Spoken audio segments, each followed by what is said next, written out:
लोग कहते हैं कि इंसान का नसीब उसकी हथेलियों की लकीरों में लिखा होता है, लेकिन 15 साल, हाँ, पूरे 15 साल तक मुझे ऐसा लगता था मेरा नसीब हथेलियों में नहीं बल्कि उन कोरी सफ़ेद मेडिकल रिपोर्ट में लिखा है जिन्होंने मुझे हर बार बांझ घोषित किया। पर उस काली रात जब मैं अपनी ज़िंदगी ख़त्म करने के लिए नदी के ठंडे पानी की ओर बढ़ रही थी, तब एक अनजान डॉक्टर ने अंधेरे में टॉर्च जलाकर मेरी उन्हीं पुरानी रिपोर्ट्स को देखा। उन्होंने बस 5 मिनट उन कागज़ों को उल्टा पलटा और फिर मेरी तरफ एक ऐसी नज़र से देखा कि मेरे रोंगटे खड़े हो गए। उन्होंने तुरंत अपना फ़ोन निकाला और पुलिस को मिलाते हुए कहा, इंस्पेक्टर, एक बड़ी साजिश का पर्दाफाश हुआ है। एक औरत की ज़िंदगी 15 साल तक एक भयानक झूठ के सहारे बर्बाद की गई है। अपराधी को तुरंत गिरफ्तार किया जाना चाहिए। क्योंकि डॉक्टर की आवाज़ कांप रही थी और मैं बस थम रह गई। आखिर उन रिपोर्ट्स में ऐसा क्या था जिसने एक अजनबी को पुलिस बुलाने पर मजबूर कर दिया? आखिर 15 साल तक मुझसे क्या छुपाया गया था? कांच की तरह टूटना किसे कहते हैं, ये मैंने उस दिन जाना। कहते हैं कि शादी दो दिलों का मेल है, दो परिवारों का मिलन है, लेकिन मेरे लिए मेरी शादी राहुल के साथ मेरे वजूद के धीरे धीरे ख़त्म होने की शुरुआत थी। मैं आभा, एक छोटे से शांत शहर की लड़की जिसके सपने भी उसी शहर की तरह छोटे और मासूम थे। एक छोटा सा घर हो, एक प्यार करने वाला पति हो और चहकते हुए बच्चे हो, बस इतना ही चाहा था मैंने। राहुल से जब मेरी शादी हुई तो मुझे लगा कि भगवान ने मेरी सुन ली। राहुल शहर के एक प्रतिष्ठित परिवार से थे, सुंदर थे और शुरुआती दिनों में उनका व्यवहार मेरे प्रति बहुत नरम था। मेरी सास, जिन्हें मैंने पहले ही दिन से माँ जी कहा और माना, वो भी शुरुआत में बहुत खुश थी। हमारे घर में हंसी मजाक था, त्योहार धूमधाम से मनाए जाते थे और हर तरफ एक रौनक थी। लेकिन इस रौनक के पीछे एक दबी हुई उम्मीद थी, एक गहरा इंतज़ार था। 1 साल बीता, 2 साल बीते और फिर 3 साल, पर हमारे घर के पालने में कोई किलकारी नहीं गूंजी। वो हंसी धीरे धीरे एक खामोशी में बदलने लगी। वो रौनक जो कभी घर की पहचान थी, अब एक बेझिल सन्नाटे में तब्दील हो गई। माँ जी की आवाज़ में जो कभी ममता थी, अब उसमें एक अजीब सी तीखी चुभन आने लगी। वो सीधे सीधे कुछ नहीं कहती थी, लेकिन उनकी बातों में, उनके तानों में एक जहर घुलने लगा था। पड़ोस की बहू को देखो, 2 साल में ही घर भर दिया, या अरे हमारे खानदान का वारिस कब आएगा, ऐसी बातें रोज का हिस्सा बन गई। मैंने हर वो कोशिश की जो एक बेबस औरत कर सकती थी। मैंने मन्नतें मांगी, मैंने उपवास रखे, मैंने हर उस पीर फकीर की चौखट पर माथा टेका जहाँ किसी ने भी उम्मीद की एक किरण दिखाई। मैंने न जाने कितने धागे बांधे, कितनी भभूत खाई, लेकिन मेरी कोख सुनी ही रही। हर महीने जब मेरा शरीर मुझे यह बताता कि इस बार भी उम्मीद टूट गई है, तो मैं कमरे के कोने में बैठकर घंटों रोते रहती। राहुल शुरुआत में मुझे दिलासा देते थे। वे कहते थे, आभा कोई बात नहीं, वक्त लगेगा, हम फिर कोशिश करेंगे। लेकिन जैसे जैसे समय बीतता गया, राहुल भी बदलने लगे। उनकी दिलासा देने वाली बातें कम होने लगी और उनकी खामोशी बढ़ने लगी। वो ऑफिस से देर से आने लगे और जब घर आते तो मुझसे बात करने से कतराते थे। मुझे लगता था कि वो भी दुखी है, वो भी टूट रहे हैं, लेकिन क्या मैं जानती थी कि यह दुख नहीं, कुछ और ही था। शहर छोटा था और यहाँ बातें हवा से भी तेज फैलती थी। लोगों की नज़रें मुझे चुभने लगी। जब भी मैं किसी शादी या नामकरण में जाती तो औरतें मुझे एक हमदर्दी या शायद दया की नज़र से देखती थी। कुछ तो मुंह फेर लेती थी, जैसे कि मुझे देखना भी कोई पाप हो। अरे ये तो वही थी ना, 15 साल हो गए, अभी तक उनकी कानाफूसी मेरे कानों में शीशे की तरह उतरी थी। माँ जी ने अब मुझे घर के शुभ कामों से दूर रखना शुरू कर दिया था। आभा, तू रहने दे, ये काम बहू करेगी। वो किसी और की बहू का हवाला देकर मुझे मेरी जगह याद दिला देती थी। मेरा वजूद उस घर में बस एक नौकरानी जैसा रह गया था, जिसका काम सिर्फ खाना बनाना, सफाई करना और सबकी गालियाँ सुनना था। मैंने ये सब सहा क्योंकि मुझे लगता था कि गलती मेरी है। मैं एक अधूरी औरत हूँ, मैं एक माँ नहीं बन सकती, और यही मेरा सबसे बड़ा गुनाह है। 15 साल, 15 साल का समय एक पूरी उम्र जैसा होता है। इन 15 सालों में मैंने न जाने कितनी बार खुद को आईने में देखा और अपनी ही आंखों में एक अपराधी को पाया। मैंने राहुल से कहा कि हम किसी अच्छे डॉक्टर को दिखाएंगे, लेकिन माँ जी हमेशा मना कर देती थी। अरे ये डॉक्टर वॉक्टर सब बेकार है, पैसे ऐंठते हैं, भगवान पर भरोसा रख, सब ठीक हो जाएगा। और मैं बेवकूफ़ उनकी बातों पर भरोसा करती रही। मुझे लगा कि वो मेरी भलाई चाहती है, लेकिन सच तो ये था कि वो मुझे एक गहरे अंधेरे कुएं में ढकेल रही थी। राहुल भी कभी डॉक्टर के पास जाने को तैयार नहीं हुए। वे कहते थे मुझे कोई ज़रूरत नहीं है, अगर दिक्कत है तो तुझ में होगी। उनकी ये शब्द मुझे एक चाबुक की तरह लगते थे, लेकिन मैंने कभी उन पर शक नहीं किया। मैं उनसे प्यार करती थी और प्यार में शक की कोई जगह नहीं होती। फिर वो दिन आया जिसने मेरी ज़िंदगी का रुख ही बदल दिया। 15 साल की वफादारी, 15 साल का त्याग और 15 साल का वो इंतज़ार जो कभी ख़त्म ही नहीं हुआ। उस दिन माँ जी ने मुझे सुबह सुबह ही बुला दिया। उनके चेहरे पर एक अजीब सी कठोरता थी। राहुल भी वहीं बैठे थे, उनकी नज़रें झुकी हुई थी। आभा, अब और नहीं, माँ जी ने ठंडे स्वर में कहा। 15 साल बहुत होते हैं, हमने तेरा बहुत इंतज़ार किया, लेकिन अब हमारे सब्र का बांध टूट गया है। हमें हमारे खानदान का वारिस चाहिए, और तू वो हमें नहीं दे सकती। मेरे पैरों तले ज़मीन खिसक गई। माँ जी, मेरी आवाज़ हलक में ही फंस गई। मैंने राहुल के लिए एक नया रिश्ता ढूंढ लिया है, उन्होंने आगे कहा, जैसे कि वो किसी सब्जी की बात कर रही हो। अगले हफ्ते शादी है, तुझे यह घर छोड़कर जाना होगा।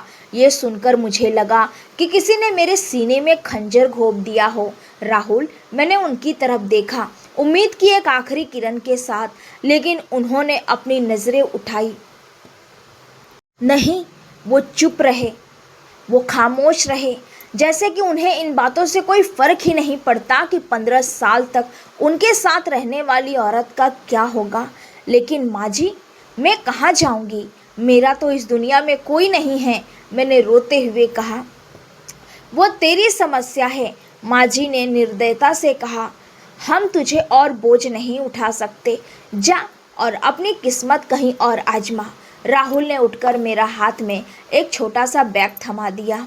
आभा, ये तुम्हारे कपड़े हैं। माँ जी जो कह रही हैं वही ठीक है, हम दोनों के लिए यही बेहतर है। बेहतर? किसके लिए बेहतर?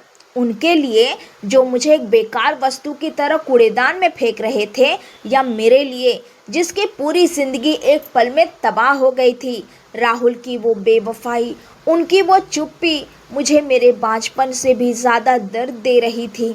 जिस इंसान के साथ मैंने अपनी ज़िंदगी के हर सुख दुख बांटने का सपना देखा था, वो आज मुझे एक अजनबी की तरह घर से बाहर निकाल रहा था। मैं उस घर से बाहर निकल आई, वो घर जिसे मैंने 15 सालों तक अपने खून पसीनों से सींचा था, वो घर जहाँ की हर दीवार, हर कोना मेरी यादों से जुड़ा था। मैं सड़कों पर भटकने लगी। रात हो रही थी और हवा ठंडी होते जा रही थी। मेरे पास न कोई घर था, न कोई ठिकाना, और न ही कोई अपना।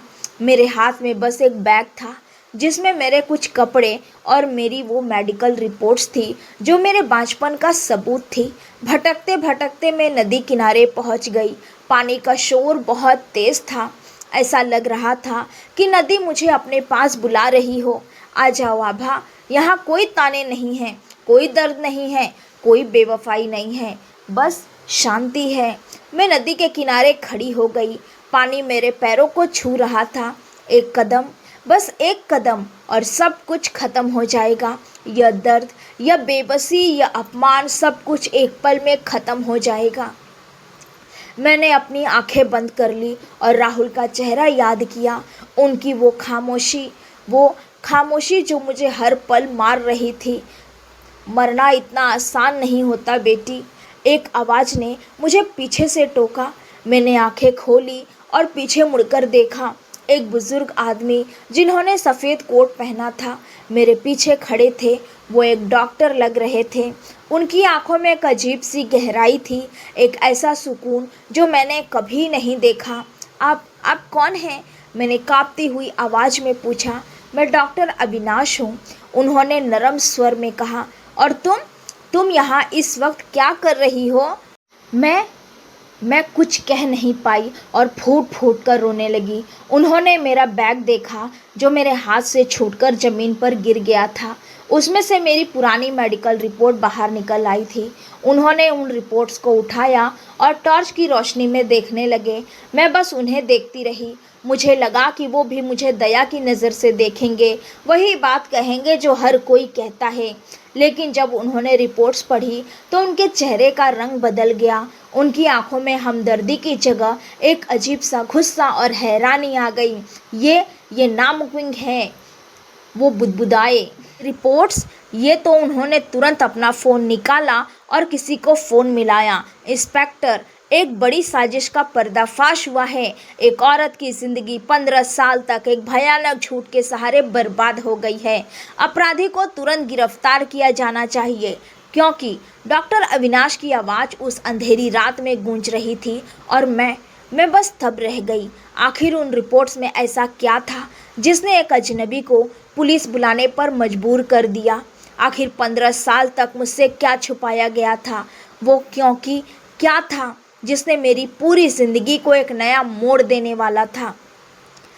नदी की लहरें अभी भी शोर मचा रही थी, लेकिन अब उनकी आवाज़ में मुझे मौत का बुलावा नहीं, बल्कि एक नए सच का आगाज़ सुनाई दे रहा था। एक ऐसा सच जो शायद मेरे 15 साल के दर्द को एक नया अर्थ देने वाला था।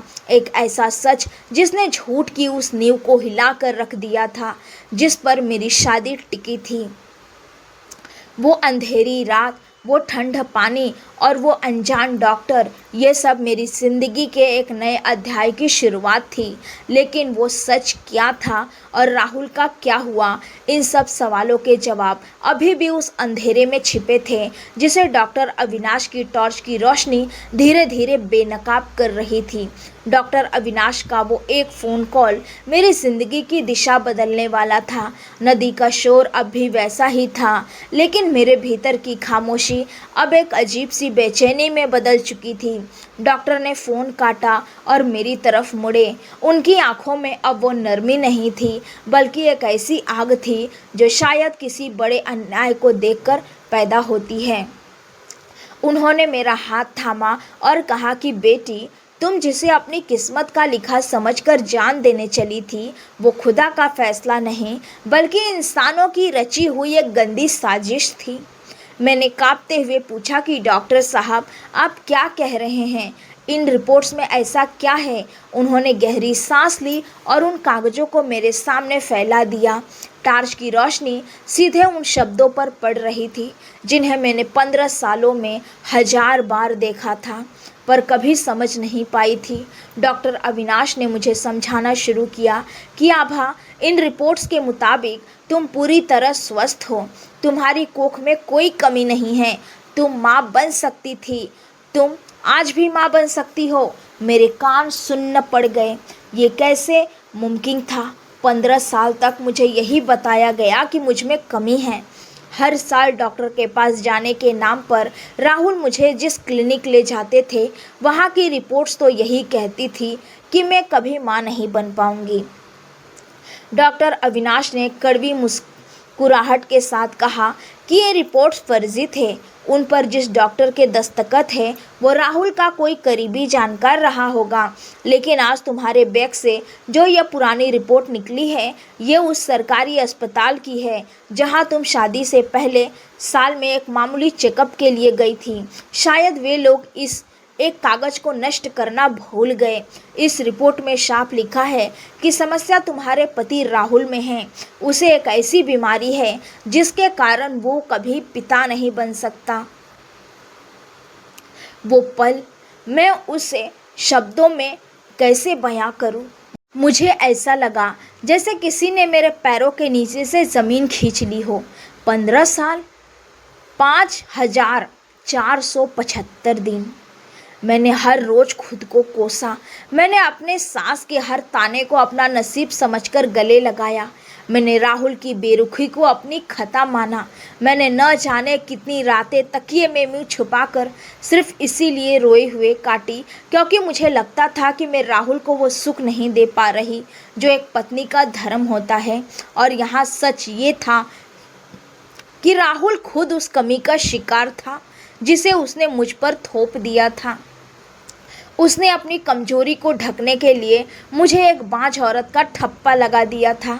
उसने मुझे वो दवाइयाँ खिलाई जो शायद मुझे अंदर से खोखला कर रही थी ताकि मैं कभी सच का पता न लगा सकूं। तभी पुलिस की गाड़ियाँ सायरन बजाती हुई वहाँ पहुँची। डॉक्टर अविनाश ने इंस्पेक्टर को सारी बात बताई और वे रिपोर्ट सौंप दी। इंस्पेक्टर ने मेरी तरफ देखा और कहा कि बहन, हिम्मत मत हारना, आज इंसाफ होकर रहेगा। हम पुलिस की जीप में बैठकर अपने उस घर की ओर चल दिए जिसे मैं आधे घंटे पहले हमेशा के लिए छोड़ चुकी थी। रास्ते भर मेरे दिमाग में राहुल का चेहरा घूम रहा था।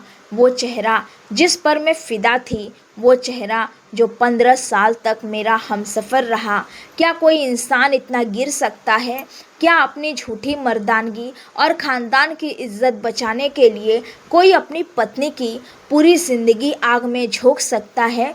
जब हम घर पहुँचे तो बाहर लाइटें जल रही थी। शायद राहुल और माँ जी अपनी जीत का जश्न मना रहे थे या फिर दूसरी शादी की तैयारियों में मशगूल थे। पुलिस ने जैसे ही दरवाजे पर दस्तक दी, राहुल बाहर आया। उसके चेहरे पर पुलिस को देखकर हवाइयाँ उड़ने लगी। पीछे पीछे माझी भी आ गई। उनके हाथ में पूजा की थाली थी। शायद वे किसी रस्म की तैयारी कर रही थी। मुझे पुलिस के साथ खड़ा देखकर माझी की आवाज़ फिर से वही जहर उगलने लगी। उन्होंने चिल्लाकर कहा कि अरे, यह कुलच्छनी फिर वापस आ गई और पुलिस को यहाँ क्यों लाई है? क्या अब हम अपनी पसंद की शादी भी नहीं कर सकते? इंस्पेक्टर ने कड़क आवाज़ में कहा कि चुप रहिए माताजी, शादी तो दूर की बात है, अब आपके बेटे की जगह जेल की कोठरी में है। राहुल ने हकबकाते हुए कहा कि लेकिन मेरा गुनाह क्या है? इंस्पेक्टर ने डॉक्टर अविनाश द्वारा दी गई रिपोर्ट्स उसके मुंह पर दे मारी। जैसे ही राहुल की नज़र उन कागज़ों पर पड़ी, उसके हाथ कांपने लगे। उसका वो आत्मविश्वास, वो अक्कड़, सब एक पल में ढह गए। डॉक्टर अविनाश ने आगे बढ़कर कहा कि राहुल, एक डॉक्टर होने के नाते मुझे शर्म आती है कि तुम्हारे जैसे लोग समाज में मौजूद हैं। तुमने अपनी पत्नी को 15 साल तक धोखे में रखा, उसे वो दवाइयाँ दी जो उसे धीरे धीरे मार रही थी, सिर्फ इसीलिए कि दुनिया को ये पता न चले कि कमी तुझ में है। ये धोखाधड़ी है, ये एक जान लेने की कोशिश है। माँ जी अब भी हार मानने को तैयार नहीं थी। वे चिल्लाने लगी कि ये सब झूठ है, ये लड़की हमें फंसा रही है। लेकिन पुलिस ने जब घर की तलाशी शुरू की तो राहुल की अलमारी के गुप्त दराज से वो असली रिपोर्ट और वे दवाइयाँ भी मिल गई जो राहुल मुझे चुपके से खिलाता था। राहुल पुलिस के पैरों में गिर पड़ा। वह गिड़गिड़ाने लगा कि मुझे माफ़ कर दो आभा, माँ के दबाव में आकर मैंने ये सब किया। माँ जी नहीं चाहती थी कि खानदान में किसी को पता चले कि मैं बाप नहीं बन सकता। उन्होंने ही कहा था कि सारा दोष तुम पर मढ़ दिया जाए ताकि समाज में हमारी इज्जत बनी रहे। उसके मुंह से ये सच सुनकर मेरा कलेजा फट गया। माँ जी के दबाव में मैंने चीख कर पूछा, क्या तुम्हारी अपनी कोई सोच नहीं थी? क्या उन 15 सालों के प्यार की कोई कीमत नहीं थी? तुमने मुझे हर रोज मरते हुए देखा राहुल। तुमने देखा कि मैं कैसे उन तानों से छन्नी होती थी। तुमने देखा कि मैं कैसे हर मंदिर की सीढ़ियों पर अपनी कोख के लिए भीख मांगती थी, और तुम बस खड़े होकर तमाशा देखते रहे। तुम मुझे दवा के नाम पर जहर देते रहे। राहुल खामोश था। उसकी खामोशी अब मुझे काट रही थी। पुलिस ने उसे हथकड़ी लगाई और जीप की तरफ ले जाने लगी। माँ जी भी चीखती चिल्लाती रह गई।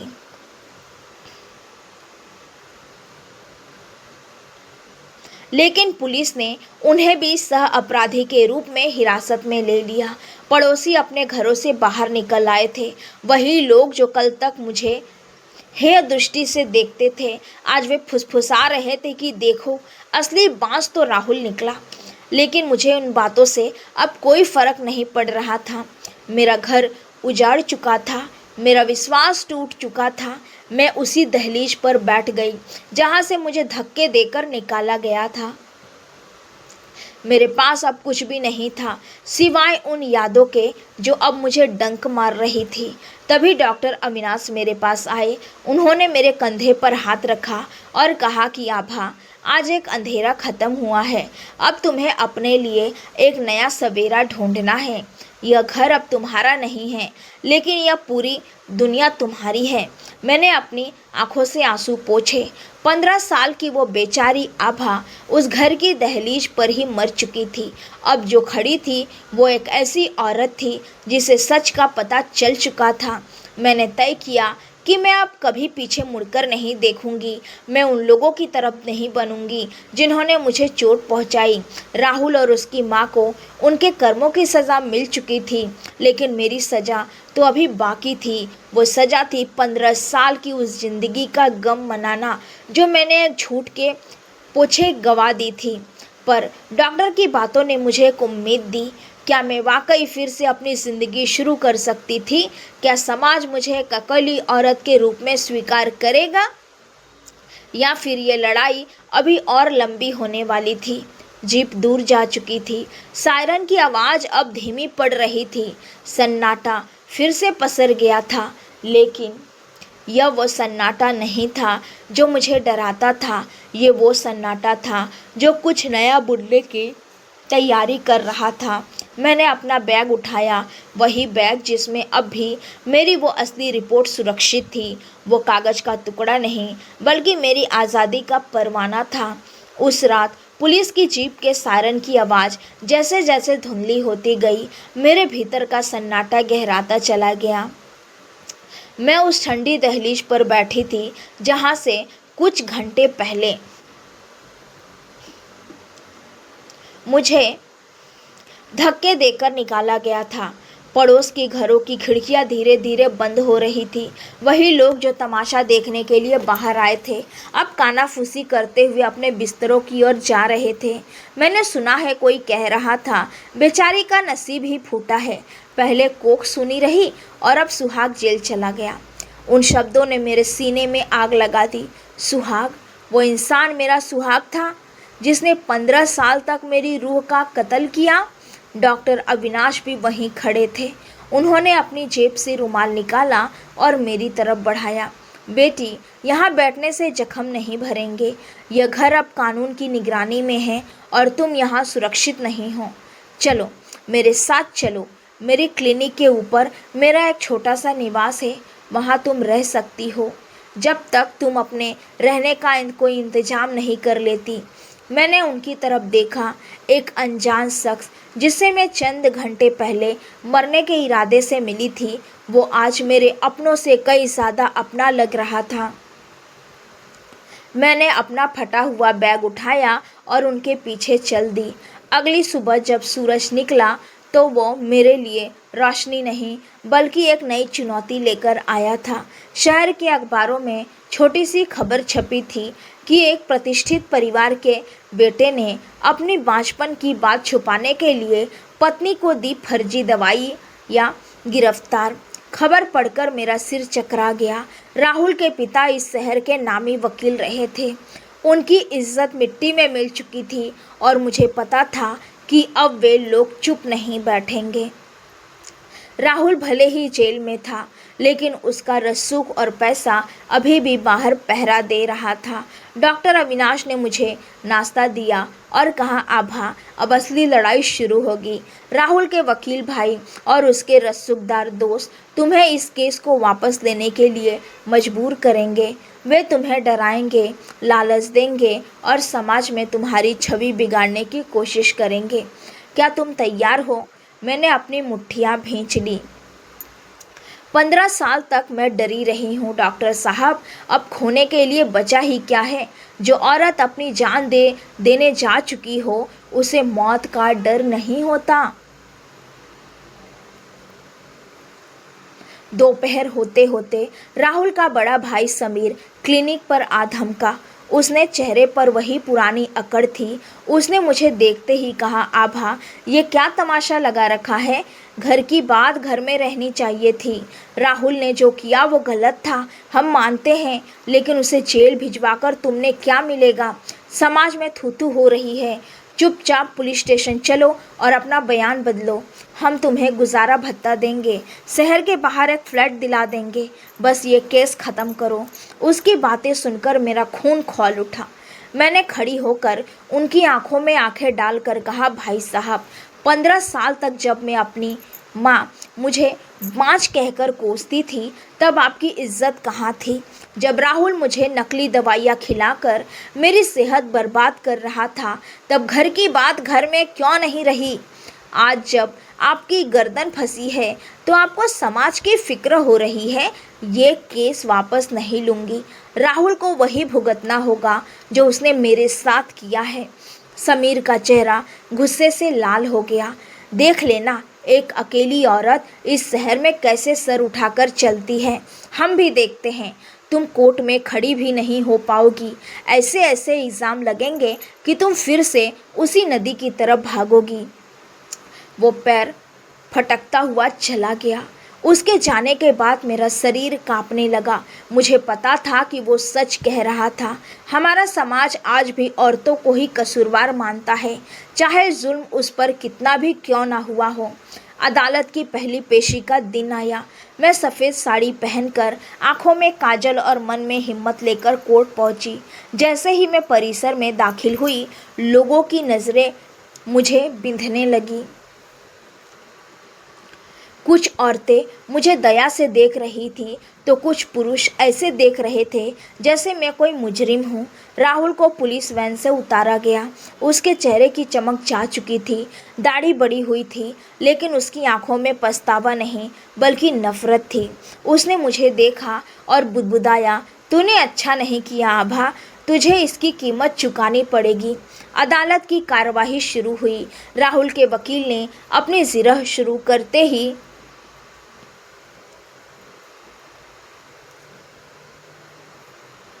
मुझ पर कीचड़ उछालना शुरू कर दिया।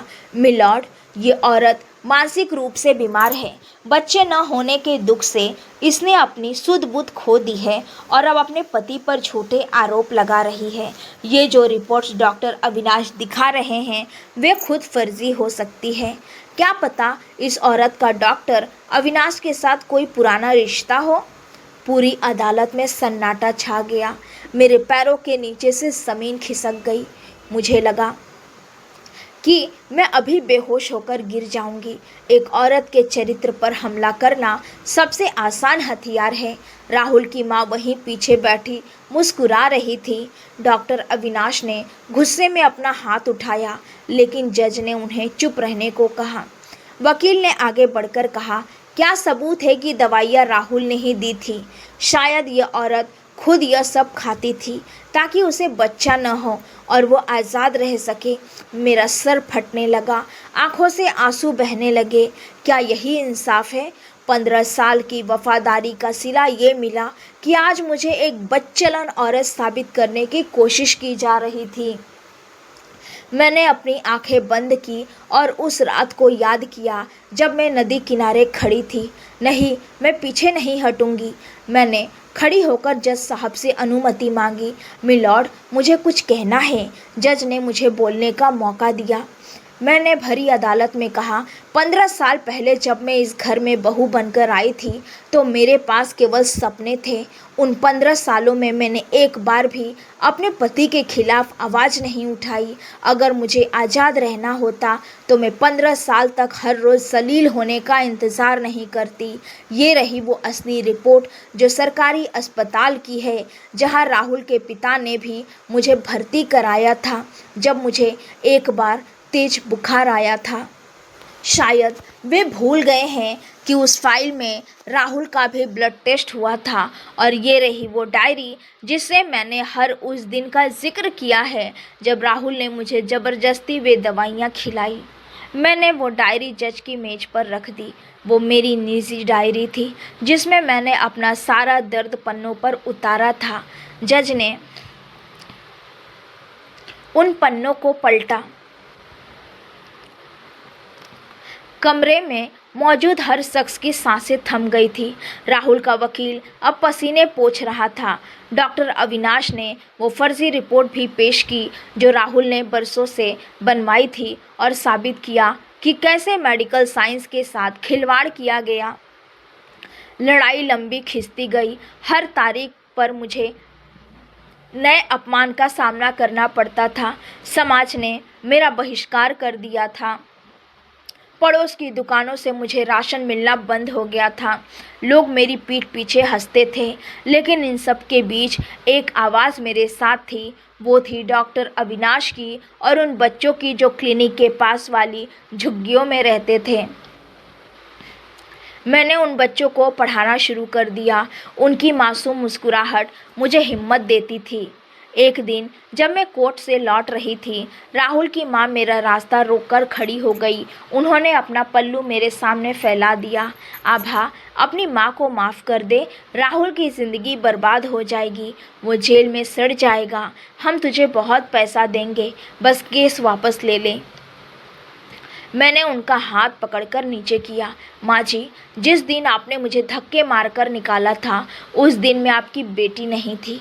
जिस दिन आप मुझे बाँझ कहकर कोसती थी उस दिन आपका कलेजा नहीं काँपा। आप जब आपका बेटा मुसीबत में है तो आपको ममता याद आ रही है। पैसा अपनी कोख की कीमत नहीं हो सकता। अदालत का फैसला आने में अभी वक्त था, लेकिन मैंने अपनी लड़ाई जीत ली थी।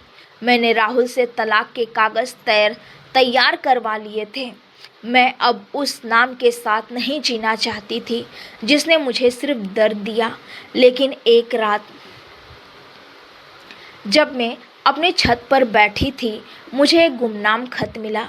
उस खत में लिखा था, आभा, तुम जिसे अपना हमदर्द समझ रही हो वो डॉक्टर अविनाश खुद एक राज छुपा रहा है। पूछो उससे कि 15 साल पहले उस सरकारी अस्पताल में जब तुम्हारी रिपोर्ट आई थी तो उसे दबाने वाला असली इंसान कौन था। मेरे हाथ कांपने लगे। क्या डॉक्टर अविनाश को ये सब पहले से पता था? क्या वो भी इस खेल का हिस्सा थे? अचानक मुझे यह महसूस हुआ कि सस्पेंस अभी ख़त्म नहीं हुआ है। सच्चाई की परतें अभी और भी गहरी थी।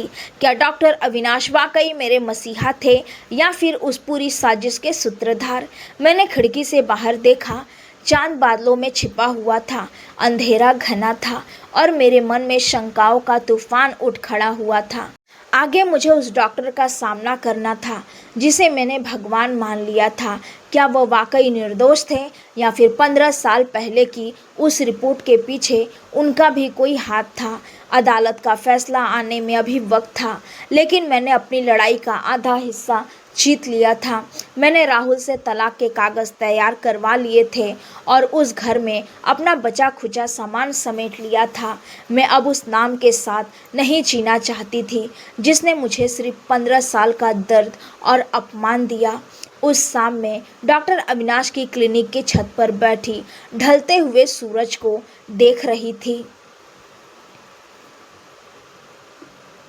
मन में एक अजीब सी शांति थी। लेकिन तभी नीचे से डॉक्टर साहब के सहायक ने आवाज़ दी, आभा जी, आपके नाम का कोई लिफाफा नीचे गिरा मिला है, शायद डाकिया दे गया होगा।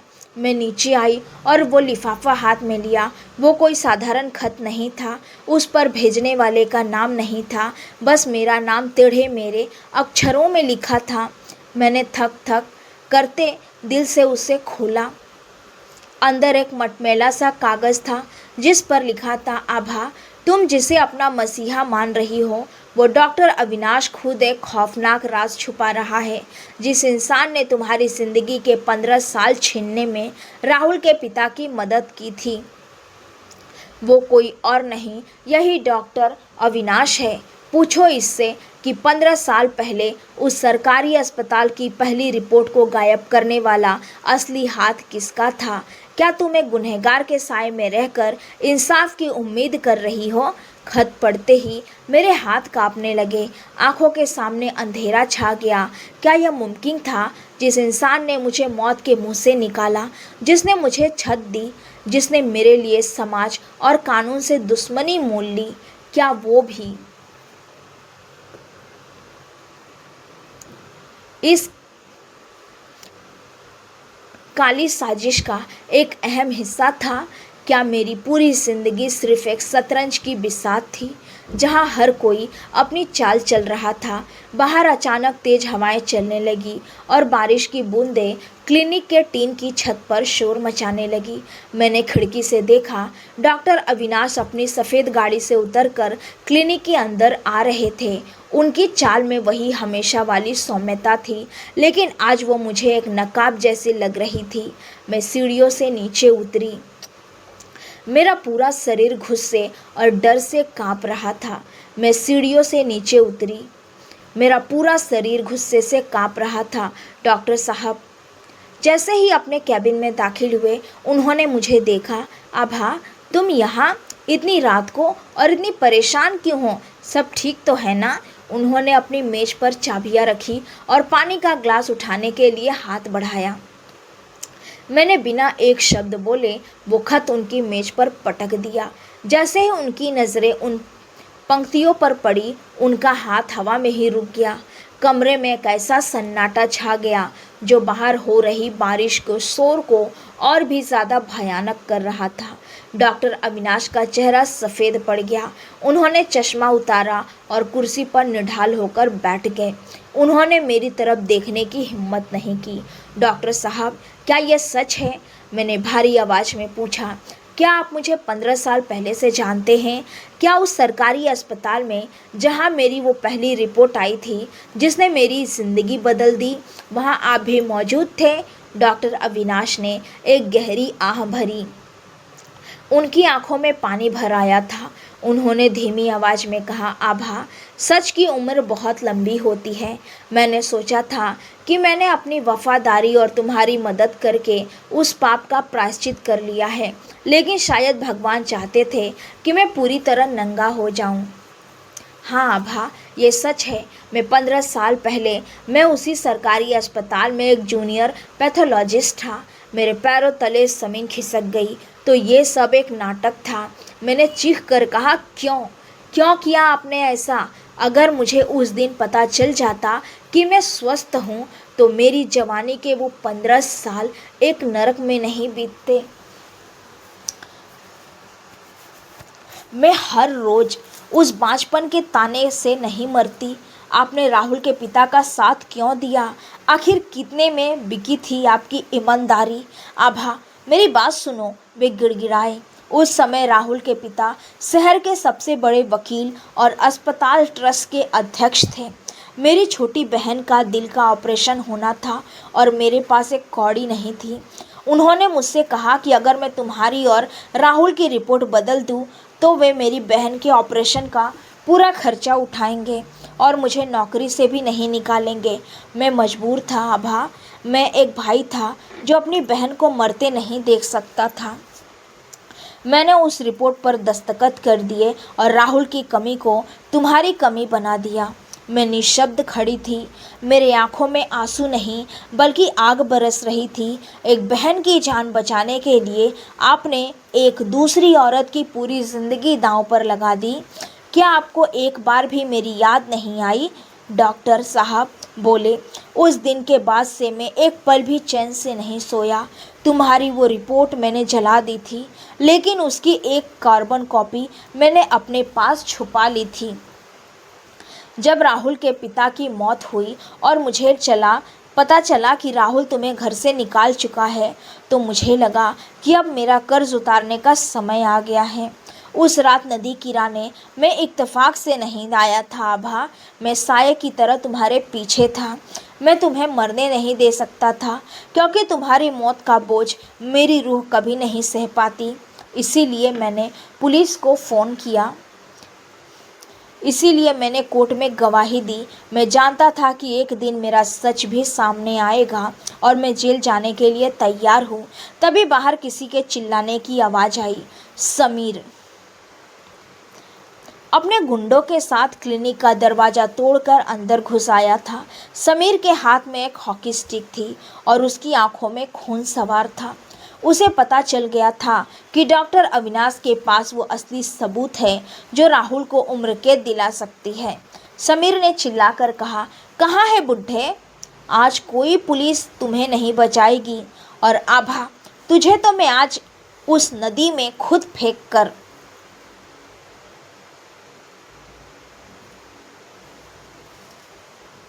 आऊँगा जहाँ से तू बच नहीं सकती।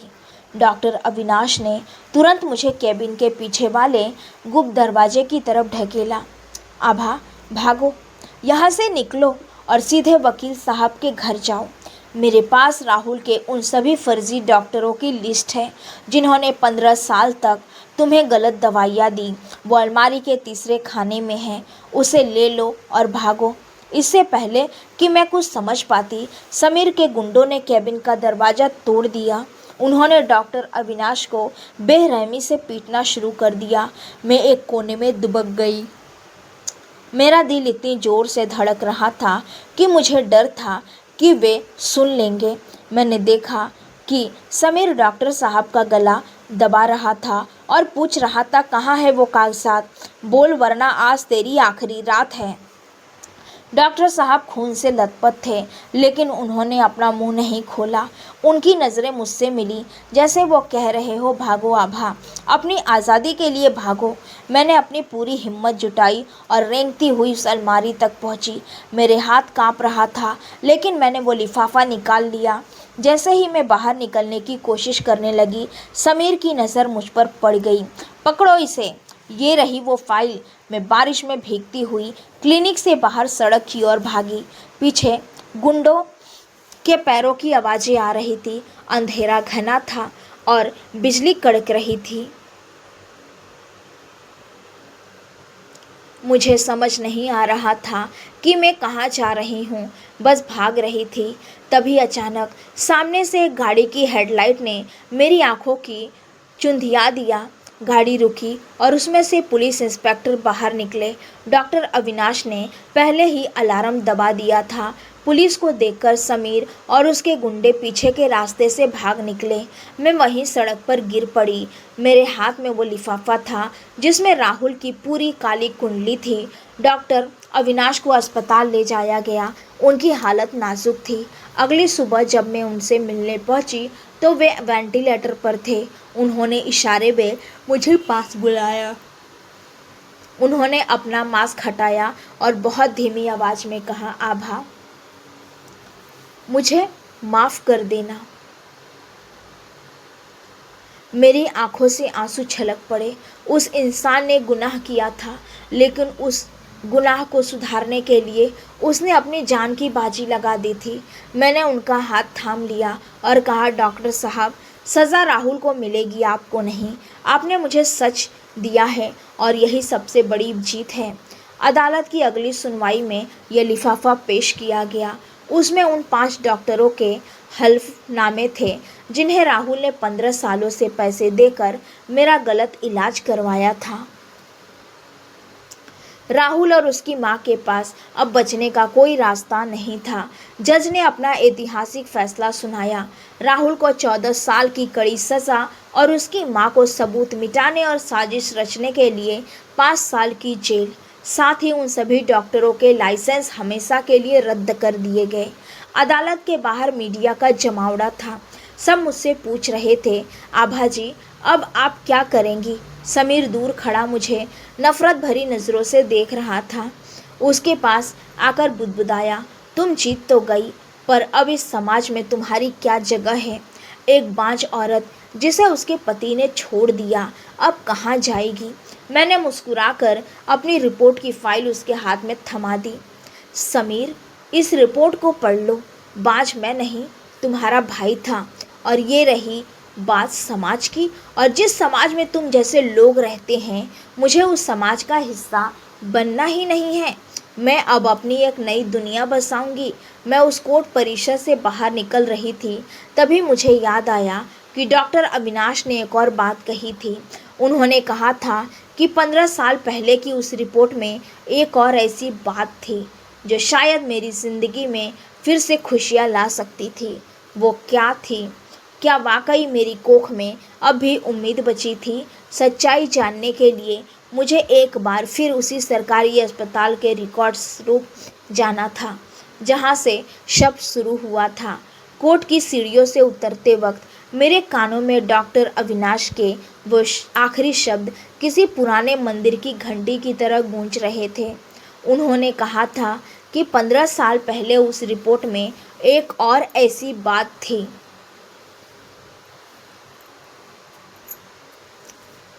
जो शायद मेरी ज़िंदगी में फिर से खुशियाँ ला सकती थी। वो क्या थी? क्या वाकई मेरी कोख में अब भी उम्मीद बची थी? सच्चाई जानने के लिए मुझे एक बार फिर उसी सरकारी अस्पताल के रिकॉर्ड्स रूम में जाना था जहाँ से शब्द शुरू हुआ था। कोर्ट की सीढ़ियों से उतरते वक्त मेरे कान में डॉक्टर अविनाश के वो आखिरी शब्द किसी पुराने मंदिर की घंटी की तरह गूंज रहे थे। उन्होंने कहा था कि 15 साल पहले की उस रिपोर्ट में एक और ऐसी बात थी जो शायद मेरी सूनी ज़िंदगी में फिर से उजाला ला सकती थी। वो क्या बात थी? क्या वाकई मेरी कोख में अब भी कोई उम्मीद बची थी? राहुल को सज़ा हो चुकी थी, समाज के सामने मेरा सच आ चुका था, लेकिन मेरे भीतर का वो खालीपन जो एक बच्चे की चाहत में 15 साल से बना हुआ था, वह अभी भी मुझे कचोट रहा था। मैं सीधे उस सरकारी अस्पताल की ओर भागी जहाँ से ये सब शुरू हुआ था। वो पुरानी धूल भरी इमारत आज मुझे डरा नहीं रही थी। मैंने रिकॉर्ड रूम में क्लर्क को अपनी पुरानी फाइल दिखाने के लिए मिन्नतें की।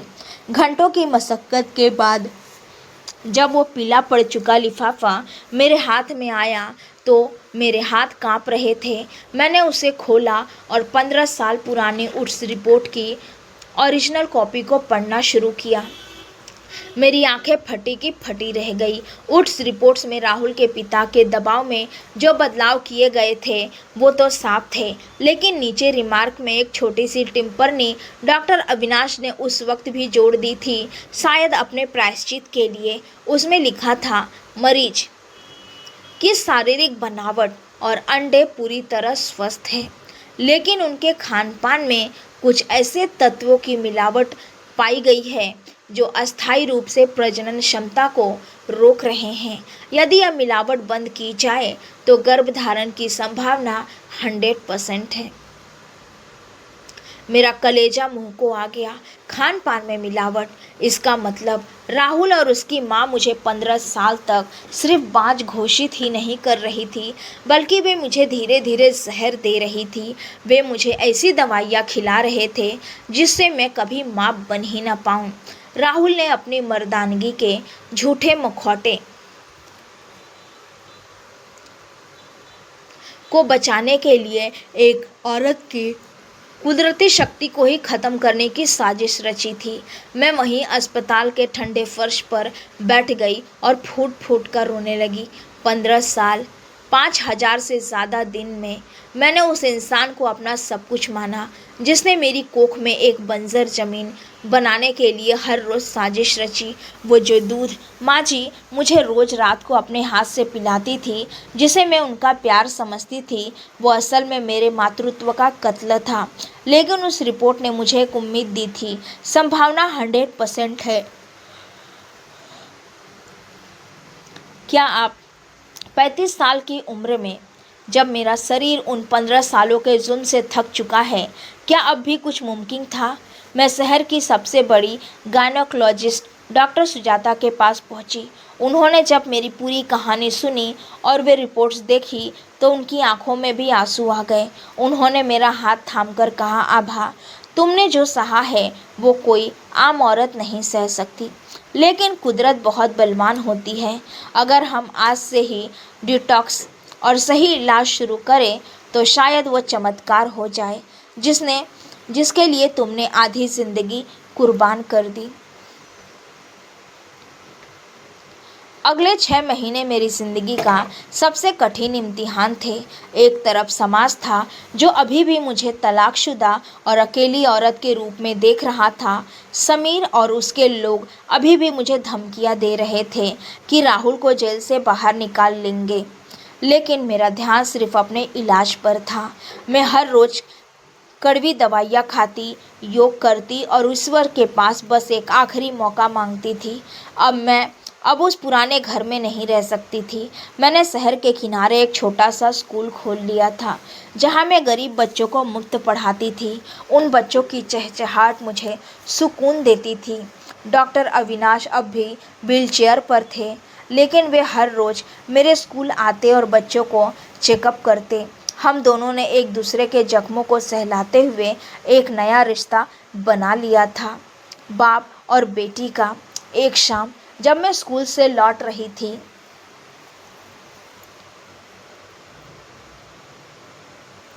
मुझे बहुत तेज चक्कर आया। मुझे लगा कि शायद कमज़ोरी है, लेकिन अब उल्टियाँ शुरू हुई तो मेरे मन में एक डर और एक उम्मीद ने एक साथ जन्म लिया। मैंने कांपते हाथों से प्रेगनेंसी टेस्ट किट खरीदी और बाथरूम में बिताए हुए 5 मिनट मेरी ज़िंदगी के 15 सालों से भी लंबे थे।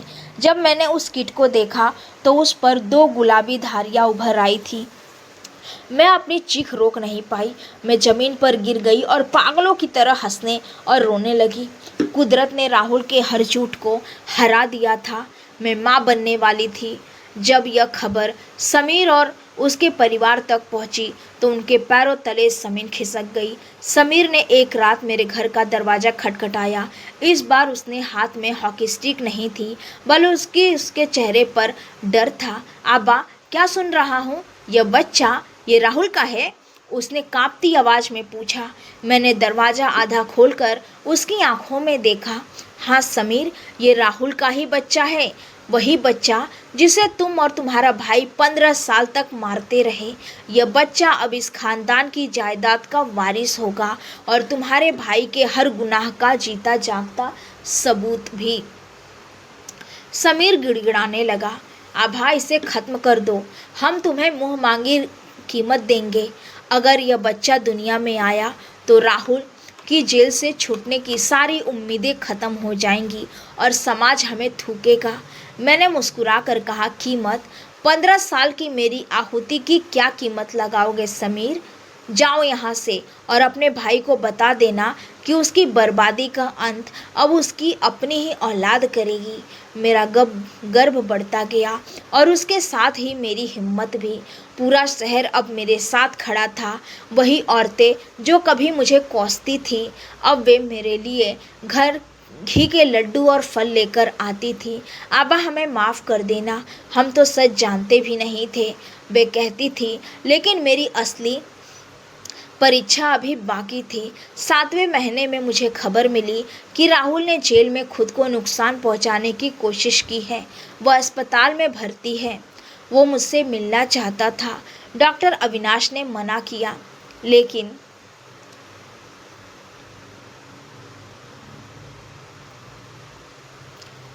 मेरे भीतर की ममता ने कहा कि शायद उसे यह बताना ज़रूरी है कि वो क्या खो चुका है। मैं अस्पताल पहुंची। राहुल बेड पर पड़ा था, बेजान और पीला। जैसे ही उसकी नज़रें मेरे उभरे हुए पेट पर पड़ी, वो फूट फूट कर रोने लगा। आभा, मुझे माफ़ कर दो। मैंने क्या कर दिया? मैंने अपनी ही खुशियों का गला घोट दिया। मैंने उसे छुआ तक नहीं। राहुल, मैं यहाँ तुम्हें माफ़ करने नहीं आई हूँ। मैं तुम्हें ये दिखाने आई हूँ कि जिस कोख को तुमने बंजर कहा था, वो आज लहलहा रही है। तुम बाप तो बन गए, पर अपनी औलाद का चेहरा देखने के लिए भी तुम्हें 14 साल का इंतज़ार करना होगा। और याद रखना, मेरा बच्चा तुम्हें कभी पिता नहीं कहेगा। मैं वहाँ से मुड़कर बाहर आ गई। उस दिन मुझे लगा कि मेरा प्रतिशोध पूरा हुआ। 90वें महीने में मैंने एक सुंदर से बेटे को जन्म दिया। जब नर्स ने उसे मेरी गोद में रखा तो मुझे महसूस हुआ कि मेरा 15 साल का वनवास आज ख़त्म हुआ है। उसकी छोटी छोटी आंखें और कोमल हाथ, वो बिल्कुल वैसा ही था जैसा मैंने सपने में देखा था। मैंने उसका नाम रखा अयान, जिसका अर्थ होता है ईश्वर का उपहार। आज अयान 3 साल का है। मैं और डॉक्टर अविनाश उसी नदी के किनारे बैठे हैं जहां मैंने जान देने की कोशिश की थी। अयान लहरों के साथ खेल रहा है। अयान को नहीं पता कि उसकी माँ ने उसे इस दुनिया में लाने के लिए क्या क्या सहा है, लेकिन एक दिन मैं उसे सब बताऊंगी। मैं उसे बताऊंगी कि धोखे की बुनियाद पर महल तो खड़े किए जा सकते हैं, पर उनमें कभी खुशियों की किलकारियाँ नहीं गूंजती। राहुल की जेल से रिहाई की तारीख नज़दीक आ रही थी। समीर अभी भी कानूनी दांवपेच खेल रहा था ताकि अयान को राहुल की जायदाद से बेदखल कर सके, लेकिन उन्हें नहीं पता कि जिस औरत ने मौत को मात दी, वो अपने बच्चे के हक के लिए पूरी दुनिया से लड़ सकती है। कहानी यहाँ एक ऐसे मोड़ पर है जहाँ राहुल जेल से बाहर आने वाला है। क्या वो अयान को छीनने की कोशिश करेगा? क्या समीर कोई नई साजिश रचेगा? या फिर आभा की यह नई जिंदगी अब हमेशा के लिए शांत रहेगी?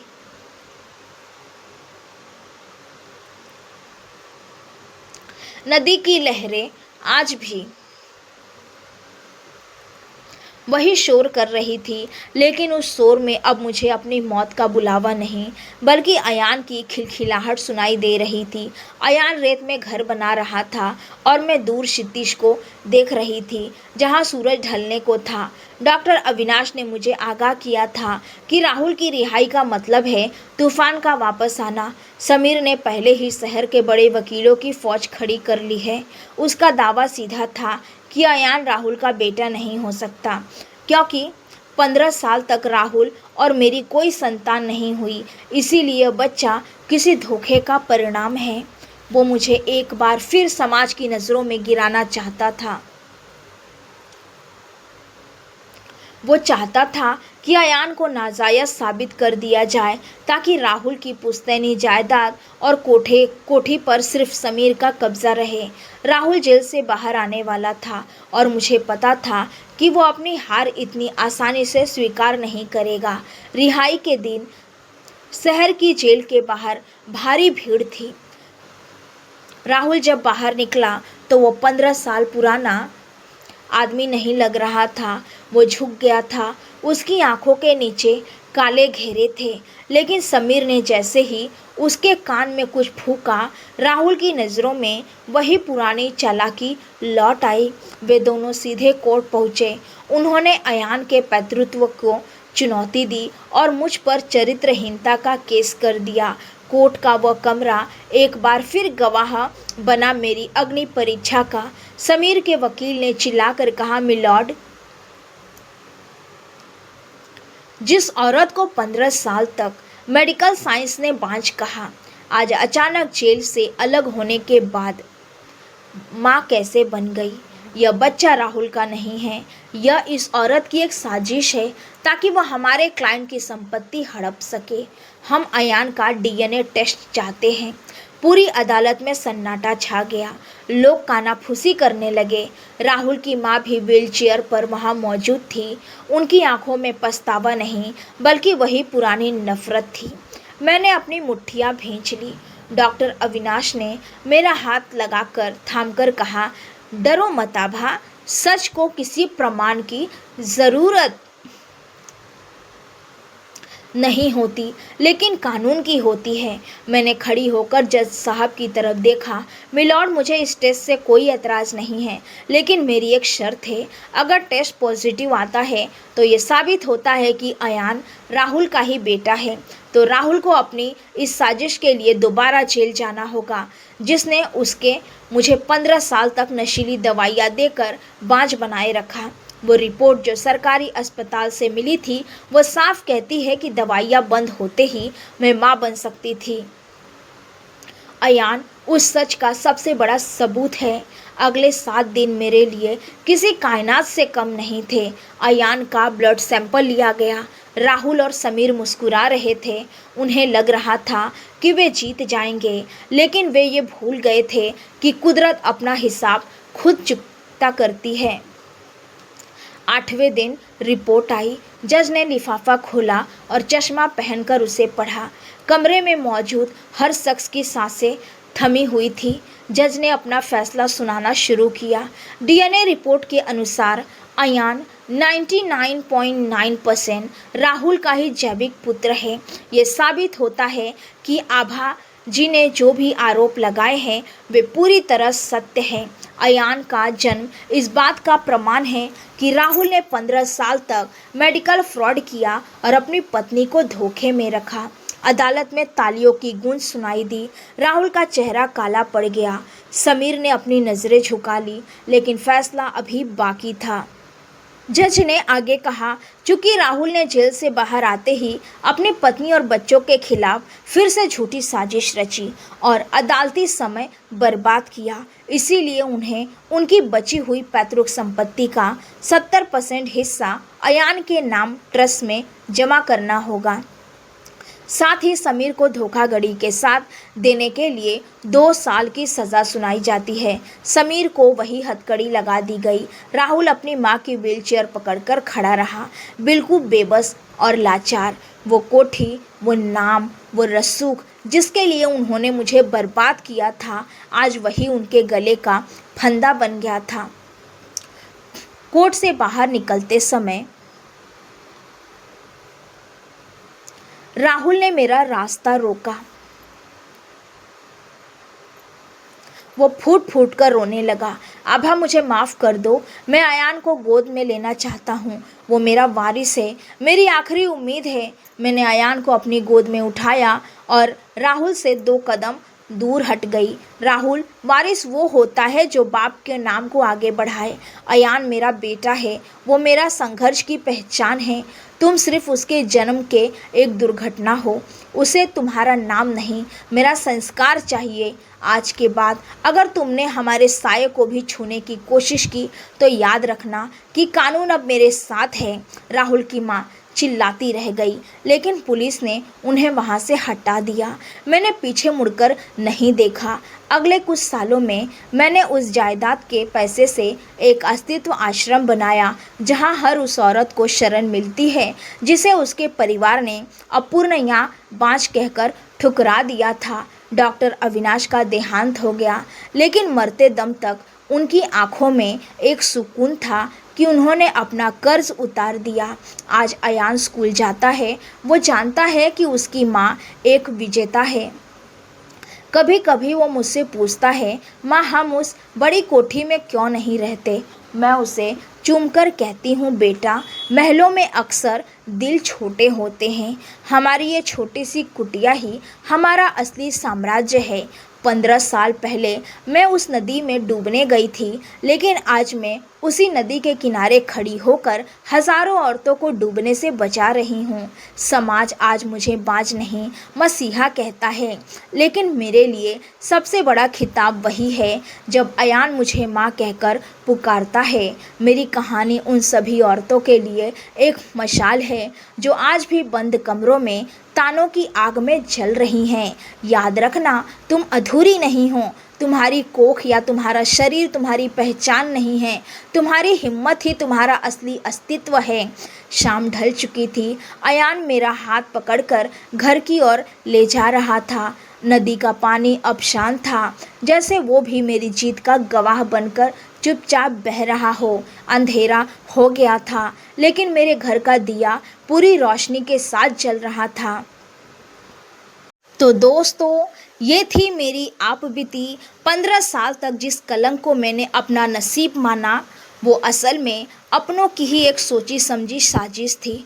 आज मैं आज़ाद हूँ अपनी पहचान और अपने बेटे अयान के साथ। अगर मेरी इस लाइन ने आपके दिल को छुआ है और आप मानते हैं कि दुनिया की कोई भी ताकत एक औरत के वजूद को ख़त्म नहीं कर सकती, तो इस वीडियो को लाइक ज़रूर करें। और हाँ, ऐसी ही सच्ची कहानियाँ सुनने के लिए मेरे चैनल को सब्सक्राइब करना न भूलें।